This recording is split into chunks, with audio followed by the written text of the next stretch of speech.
ሰላም ጤና ይስጥልን ተመልካቾቻችን ይህ ሳምንታዊ የኢዜአ ስፖርት ፕሮግራም ነው። በዛሬው ዝግጅት የሀገር ውስጥ ባህር ማዶ ስፖርታዊ መረጃዎችን ይዘንላችሁ ቀርበናል። ፕሮግራሙን በመምራት እኔ ሙሴ መለሳ አብራችሁ ቆያለሁ። እስከ ፕሮግራም ፍጻሜ መልካም ቆይታ። ተመልካቾቻችን ቅድሚያ ከሀገር ውስጥ የምንመለከተው የኢትዮጵያ ፕሪሚየር ሊግን ይሆናል። ከመስከረም 10 ቀን 2017 ዓ.ም አንስቶ ሲካሄድ የነበረው የኢትዮጵያ ፕሪሚየር ሊግ በያዝነው ሳምንት ሐሙስ ሰኔ 19 ቀን 2017 ዓ.ም በአዳማ ሳይንስና ቴክኖሎጂ ዩኒቨርሲቲ ስቴዲየም በደማቅ ሁኔታ ተጠናቋል ማለት ነው። ኢትዮጵያ መድን አስቀድሞ 3 ጨዋታዎች እየቀሩት ዋንጫውን አንስቶ ነበር። የዋንጫው ጉዳይ አልነበረም። በሳምንቱ መጨረሻ በነበረው ጨዋታ መነጋገሪያ የነበረው ወልዋሎ ዓዲግራት ዩኒቨርሲቲና ሹል ሽሬን ተከትሎ እነማን ወደ ከሊጉ ይወርዳሉ የሚለው ጥያቄ ነበረው። ይሄም ነገር ምላሽ አግኝቷል። በመጨረሻ ሳምንት የ36ኛ ሳምንት ጨዋታዎች አዳማ ከተማና መቀሌ ሰባ እንደርታ ወደ ከፍተኛ ሊግ የወረዱ ሌሎች ክለቦች ሆኗል ማለት ነው።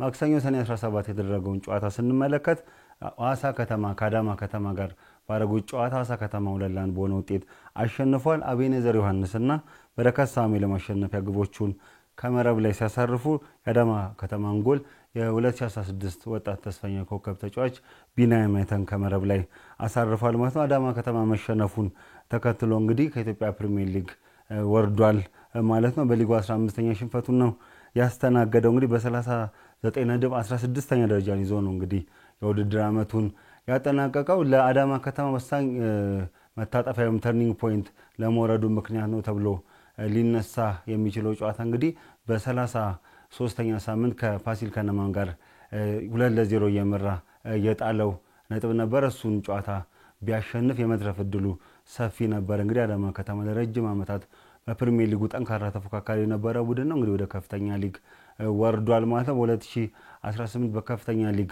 ተወዳድሮ እንግዲህ በ2019 ወደ ኢትዮጵያ ፕሪሚየር ሊግ ለመመለስ ፉክክር የሚያደርግ ይሆናል ማለት ነው። ወልዋሎ ዓዲግራት ዩኒቨርሲቲና ሹል ሽሬ አስቀድመው ከሊጉ መውረዳቸው የሚታወስ ነው ማለት ነው። በሊጉ 14 ጨዋታዎች ባለፉት 14 ጨዋታዎች ያልተሸነፈ ሐዋሳ ከተማ እንግዲህ አራተኛ ደረጃን ይዞ አጠናቋል ማለት ነው። እንግዲህ ሌላኛውን ጨዋታ ስንመለከት እንግዲህ ሁለት የሞራጅ ስጋት የነበረባቸው ቡድኖች ኢትዮ ኤሌክትሪክና መቀሌ ሰባ እንደርታ ረቡዕ ሰኔ 18 ባደረጉት ጨዋታ ኢትዮ ኤሌክትሪክ 1-0 በሆነ ውጤት አሸንፏል። ኢዮብ ገብረ ማርያም ጨዋታው በተጀመረ በአራተኛው ደቂቃ ያስቆጠራት ግብ ኢትዮ ኤሌክትሪክን እንግዲህ ከመውረድ ታድጋለች ማለት ነው። ውጤቱን ተከትሎ እንግዲህ መቀሌ ሰባ እንደርታ በ40 ነጥብ 15ኛ ደረጃን ይዞ ከሊጉ ወርዷል ማለት ነው። ኢትዮ ኤሌክትሪክ በ44 ነጥብ ከ14ኛ ደረጃ ወደ 12ኛ ከፍ በማለት የውድድር ዓመቱን አጠናቋል ማለት ነው። እንግዲህ በአጠቃላይ ወልዋሎ ዓዲግራት ዩኒቨርሲቲ፣ ሹል ሽሬ፣ አዳማ ከተማና መቀሌ ሰባ እንደርታ ወደ ከፍተኛ ሊግ የወረዱ ቡድኖች ናቸው። ከከፍተኛ ሊግ ደግሞ ነገሌ አርሲና ሸገር ከተማ አስቀድሞ ወደ ኢትዮጵያ ፕሪሚየር ሊግ ማደጋቸው የሚታወስ ነው ማለት ነው። እንግዲህ በሌሎች ጨዋታዎችን ስንመለከት እንግዲህ የአማካይ ተጫዋቹ ቡታካ ሸመና ባስቆጠራት ግብ አርባ ምንጭ ከተማ ሀዲያ ሆሳዕናን በማሸነፍ እንግዲህ አርባ ምንጭ ከተማ ዓመቱን በድል አጠናቋል ማለት ነው። ወላይታ ዲቻ ድሬዳዋ ከተማን 1-0 አሸንፏል። ቴዎድሮስ ኃይለማርያም በ80ኛው ደቂቃ ያስቆጠራት ግብ ወላይታ ዲቻ ወሳኝ 3 ነጥብ እንዲያገኝ አስችሎታል ማለት ነው። ባህር ዳር ከተማ አስቀድሞ ከሊጉ የወረደው ወልዋሎ ዓዲግራት ዩኒቨርሲቲ 3-0 አሸንፏል። ሙጂብ ቃሲምና ይሄ ነው የማታ በጨዋታ ሲያስቆጥሩ ቀሪዋን ግብ ደግሞ በረከት ጥጋቡ በፍጹም ቅጣት ምት ከመረብ ላይ አሳርፏል ማለት ነው። መቻልና ቅዱስ ጊዮርጊስ ባደረጉት ጨዋታ አንዳቻ ተለይቷል። በጣም ተመጣጣኝ ፉክክር የታየበት ጨዋታ ነው ማለት ይቻላል። አስቻለው ታመነ በ34ኛው ደቂቃ በፍጹም ቅጣት ምት ያስቆጠራት ግብ መቻልን መሪ አድርጋ ነበር። እንግዲህ አስቻለው ታመነ የቀድሞ ክለቡ ላይ ግብ አስቆጥሯል ማለት ነው። ይህ ጨዋታ መቻል አሸነፈው ሲባል በጭማሪ ሰዓት 10 ደቂቃ ተጨምሮ 100ኛው ደቂቃ ላይ ፍጹም ጥላሁን ያስቆጠራት ግብ ቅዱስ ጊዮርጊስ እንግዲህ ዓመቱን በሽንፈት ከማጠናቀቅ ታድጓል ማለት ነው። 1 ነጥብ ይዞ እንዲወጣ አስችሏል ማለት ነው። ፋሲል ከነማና ሲዳማ ቡናም እንደዚሁ አንዳቻ በሆነ ውጤት ተለያይቷል ማለት ነው። ፋሲል ከነማም ስጋት ነበረበት። እንግዲህ አዳማ ከተማ መሸነፉን ተከትሎ ነው እንግዲህ በፕሪሚየር ሊጉ መቆየቱን ያረጋገጠው። ምኞት ደበበ በ49ኛው ደቂቃ ባስቆጠራት ግብ የተከላካይ መስመር ተጫዋች ነው። ባስቆጠራት ግብ ፋሲል ከነማ መሪ ሆኖ ነበር። እንግዲህ 93ኛው ደቂቃ ላይ ሳሙኤል በራስ ያስቆጠረው ግብ ሲዳማ ቡናን አቻ አድርጓል ማለት ነው። ኢትዮጵያ ንግድ ባንክና ኢትዮጵያ ቡና ያደረጉት ጨዋታ እንግዲህ ሁለታቻ ታይቷል። አዝናኝና ተመጣጣኝ ፉክክር የታየበት ጨዋታ እንግዲህ ባቻ ውጤት ተጠናቋል። ወልደ አማኑኤል ጌቱና እስራኤል ሸጎሌ ለኢትዮጵያ ቡና ግቦቹን ሲያስቆጥሩ ኪቲካ ጃማና ዮሐንስ ኪዳኔ ለኢትዮጵያ ንግድ ባንክ ግቦቹን ከመረብ ላይ ያሳረፉ ተጫዋቾች ናቸው ማለት ነው። እንግዲህ ሐሙስ ሰኔ 19 በሱልሽሬና በሻምፒዮኑ ኢትዮጵያ መድን መካከል በተደረገው ጨዋታ የሊጉ ተጠናቋል፣ ፍጻሜውን አግኝቷል ማለት ነው። እንግዲህ ከመዝጊያው ጨዋታ በኋላ እንግዲህ የኮከቦች ሽልማት ተካሂዷል። የሐዋሳ ከተማው አሊ ሱሌማን በ21 ግቦች ከፍተኛ ግብ አስቆጣሪነቱን ሽልማት ወስዷል። አጥቂው በ2016 የውድድር ዓመትም 20 ግቦችን ከመረብ ላይ በማሳረፍ እንግዲህ የከፍተኛ ግብ አስቆጣሪ ነበር። ዘንድሮም ይህንን ደግሞታል ማለት ነው። በተጨማሪም በመዝጊያ ስነ ስርዓቱ ላይ የዓመቱ ኮከብ ተጫዋች፣ የዓመቱ ኮከብ ተስፈኛ ተጫዋች፣ የዓመቱ ኮከብ ግብ ጠባቂ፣ የዓመቱ ኮከብ አሰልጣኝ፣ የዓመቱ ምስጉን ዋና ዳኛና የዓመቱ ምስጉን ረዳት ዳኛ ሽልማት ተበርክቶላቸዋል ማለት ነው። እንግዲህ የ2018 የውድድር ዓመት እንግዲህ በአዳማ ከተማ ሰኔ 19 ቀን በደማቅ ሁኔታ ተጠናቋል ማለት ነው። ውጤቶቹንም ተከትሎ ኢትዮጵያ መድን በቀጣዩ ዓመት ኢትዮጵያን ወክሎ በካፍ ሻምፒዮንስ ሊግ ውድድር ላይ የሚሳተፍ ይሆናል ማለት ነው። እንግዲህ በጣም ደማቅ ስነ ስርዓት ነበር የነበረው። ሐሙስ ላይ የኢትዮጵያ ፕሪሚየር ሊግ አክሲዮን ማህበር ዋና ስራ አስኪያጅ ክፍሌ ሰይፉ፣ የኢትዮጵያ እግር ኳስ ፌዴሬሽን ፕሬዝዳንት አቶ ኢሳያስ ጅራ፣ ሌሎች የክለብ አመራሮችና ጥሪ የተደረገላቸው እንግዶች በአዳማ ተገኝቷል። ደማቅ በሆነ ስነ ስርዓት ፕሪሚየር ሊጉ ተጠናቋል ማለት ነው። ሌላኛው ከሀገር ውስጥ የምንመለከተው መረጃ እንግዲህ የአዲስ አበባ ስቴዲየም ነው። ይህ ስቴዲየም እንግዲህ በሶስት ምዕራፍ ተከፍሎ ግንባታው የተከናወነ የሚገኝ ውድድር ነው ስቴዲየም ነው። የባህልና ስፖርት ሚኒስትር ሸዊት ሻንካና ሌሎች ከፍተኛ አመራሮች በያዝነው ሳምንት የስቴዲየሙን አጠቃላይ ግንባታ ሂደት በመጎብኘት ግምገማ አድርጓል ማለት ነው። በዚህም ስነ ስርዓት ላይ እንግዲህ የባህልና ስፖርት ሚኒስትሯ ሸዊት ሻንካ የአዲስ አበባ ስቴዲየም ግንባታ በጥሩ ሁኔታ እየተከናወነ እንደሆነ በመስክ ምልከታው ለማየት መቻሉን አንስቷል። ግንባታው ከታቀደለት ጊዜም ቀደም ብሎ እንዲጠናቀቅ ለማድረግ እንግዲህ የክትትልና የቁጥጥር ስራዎች ተጠናክረው መቀጠላቸውን ነው እንግዲህ የገለጹት። ሚኒስትሯም አክለውም እንደገለጹት ስፖርት ለልማት ጠንካራ አሸናፊና ሀገር ተረካቢ ትውልድ ለመፍጠር ያለው ሚና ወሳኝ መሆኑንም አንስቷል። ሁለንተናዊ ብልጽግናንም ለማረጋገጥ ያለው ቁልፍ ሚናም እንደዚሁ በመልእክታቸው ላይ አንስቷል ማለት ነው። የተቀመጡ ሀገራዊ ግቦችንም ለማሳካት ስፖርት እንደ አንድ ቁልፍ ምሰሶ እንደሆነም ነው ያነሱት። መንግስት በዓለም አቀፍ ደረጃቸውን የጠበቁ ስቴዲየሞች እንዲሟሉ በቁርጠኝነት እየሰራ እንደሚገኝ ነው ያነሱት ማለት ነው። እንግዲህ የአዲስ አበባ ስቴዲየም እንግዲህ በቀጣይ መጨረሻው ምዕራፍ በ18 ወር ውስጥ ለማጠናቀቅ ከቻይና ኩባንያ ጋር በቅርቡ ስምምነት መፈረሙ የሚታወስ ነው። ወደ ሌላኛው የሀገር ውስጥ መረጃ ስናልፍ የምናገኘው ታዳጊዎች እግር ኳስ ነው። እንግዲህ ኢትዮጵያ በ2019 የአፍሪካ ዋንጫ ለማዘጋጀት የጠቅላይ ሚኒስትር አብይ አህመድ አማካይነት ጥያቄ ማቅረቧ የሚታወስ ነው ማለት ነው። ይህንን የአፍሪካ ዋንጫ ለማዘጋጀት የተደረጉ ካሉ ዝግጅቶች አንዱ ሮርቱ 2029 በሚል እንግዲህ ለ29 የሚደረገው ጉዞ ተብሎ ሊወሰድ ይችላል በአማርኛው። ለዛ የታዳጊዎች ምልመላ እየተደረገ ይገኛል። የሶስተኛ ምዕራፍ የመጀመሪያና ሁለተኛ ምዕራፍ ከዚህ ቀደም ተከናውኖ ነበረ። የሶስተኛ ምዕራፍ የታዳጊዎች ምልመላ ሰኔ 15 ቀን 2017 ዓ.ም በአዲስ አበባ ስቴዲየም ተከናውኗል ማለት ነው። በዚህ በስቴዲየሙ በተደረገው መርሃ ግብር ከኢትዮጵያ ስፖርት አካዳሚ፣ አምቦ ፊፋ ጎል ፕሮጀክት፣ ደራርቱ ቱሉ ማሰልጠኛ ማዕከል፣ በአዲስ አበባና በሲዳማ ክልል በተካሄዱ የክልል ፕሮጀክቶች ውድድሮች ላይ የተመለመሉ ተጫዋቾችን በማማከል ምልመላው ተደርጓል ማለት ነው።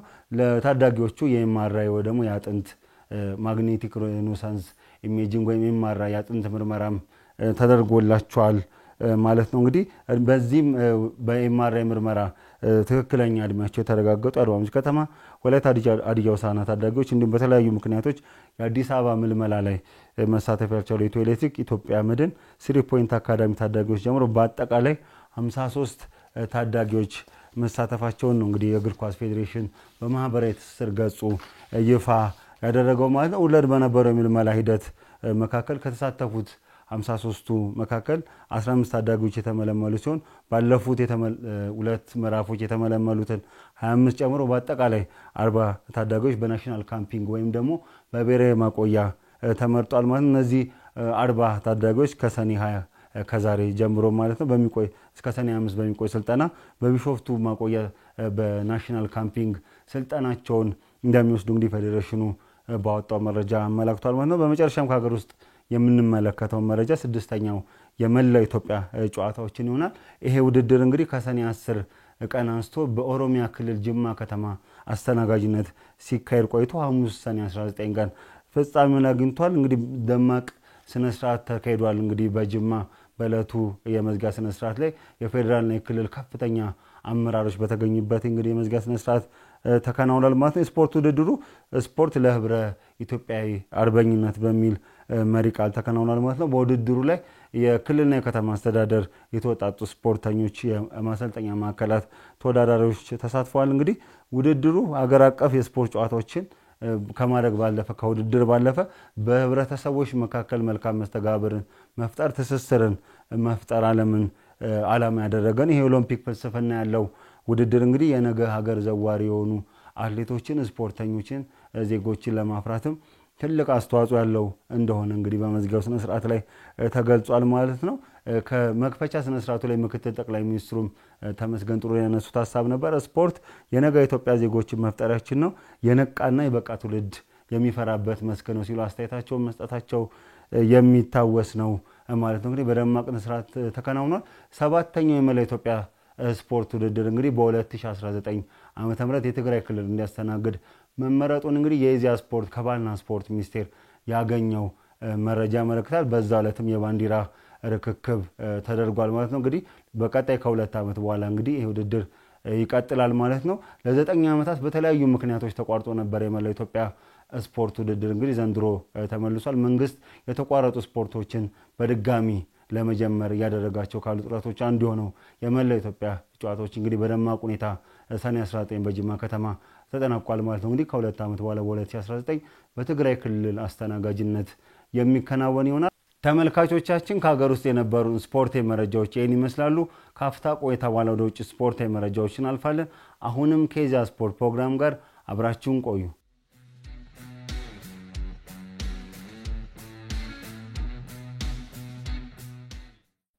ተመልሰናል ተመልካቾቻችን። ከውጭ የምንመለከተው በአሜሪካ አስተናጋጅነት የተካሄደ የሚገኘውን የፊፋ የክለቦች ዓለም ዋንጫ ውድድርን ይሆናል። ይሄ እንግዲህ ውድድር ከተጀመረ ዛሬ አርብ 14ኛ ቀኑን አስቆጥሯል። ባለፉት 13 ቀናት በተደረጉ ጨዋታዎች እንግዲህ የምድብ ጨዋታዎች እንግዲህ በርከት ያሉ ግቦች ተቆጥሯል። በጣም አዝናኝ ጨዋታዎች፣ ያልተጠበቁ ውጤቶች ተመዝግበዋል ማለት ነው። ይህ ውድድር ወደ ወሳኝ ወደ ጥሎ ማለፍ ምዕራፍ ገብቷል ማለት ነው። እንግዲህ የጥሎ ማለፍ ጨዋታዎች እንግዲህ ከነገ ቅዳሜ አንስቶ እንግዲህ እስከ ማክሰኞ ድረስ የሚከናወኑ ይሆናል። እነዚህ ጨዋታዎች እንግዲህ በቀጣይ ወደ ሩብ ፍጻሜ የሚያልፉ ቡድኖችን የሚለዩ ናቸው ማለት ነው። ቅድም እንዳነሳሁት ከሰኔ 21 እስከ ሰኔ 24 ቀን የጥሎ ማለፍ ጨዋታዎች ይደረጋሉ። ቅዳሜ የሚደረጉ ጨዋታዎችን ስንመለከት ነገ ቅዳሜ በሊንከን በፔንሲልቫኒያ ሊንከን ፋይናንሻል ስቴዲየም ፓልሜራስ ከቦታፎጎ ከምሽቱ 1 ሰዓት ላይ